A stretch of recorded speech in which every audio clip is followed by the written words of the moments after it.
Good morning, everyone.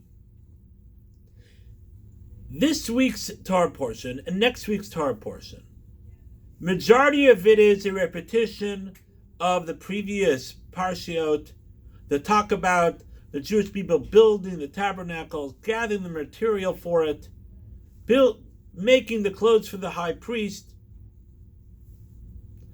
But the way it starts off is very interesting.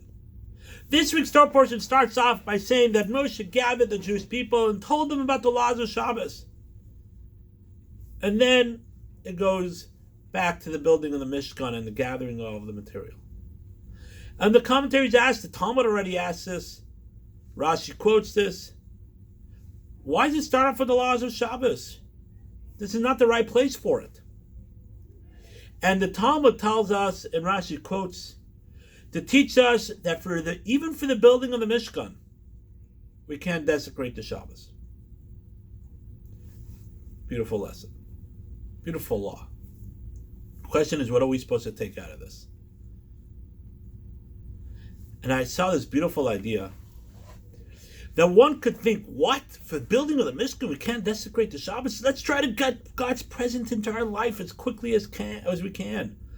The Mishkan, the tabernacles, the Beit HaMikdash is God's presence in this world. Of course, God is everywhere, but we are building a location. We can have God in our midst. The Western Wall is still around. We feel more spiritual there. Why shouldn't that allow us to desecrate the Shabbos? We're doing something positive. Let's do it as quickly as we can. Why should we waste a full day of work? And the Torah is teaching us that that's the wrong philosophy.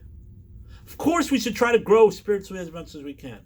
But not always is it the quickest or the way we think of growing spiritually is the right way. The right way of growing spiritually is by following protocol. And the Torah is telling us that Shabbos, we have to recharge our batteries. We have to make it for ourselves, even if we're building the Mishkan. Even if we think we're doing something spiritual. But we have to make sure that we keep to the protocols. That's how we become spiritual. It's not always the quickest way, but it's the proper way. So let's all reflect on this, me included, to make sure that we follow the protocols. What the Torah tells us, the guide, the directions of how to grow spiritually and build our relationship with our Father in heaven is through what the Torah tells us. It's not necessarily the way we think that it should be. Wishing everyone a beautiful day and a great week.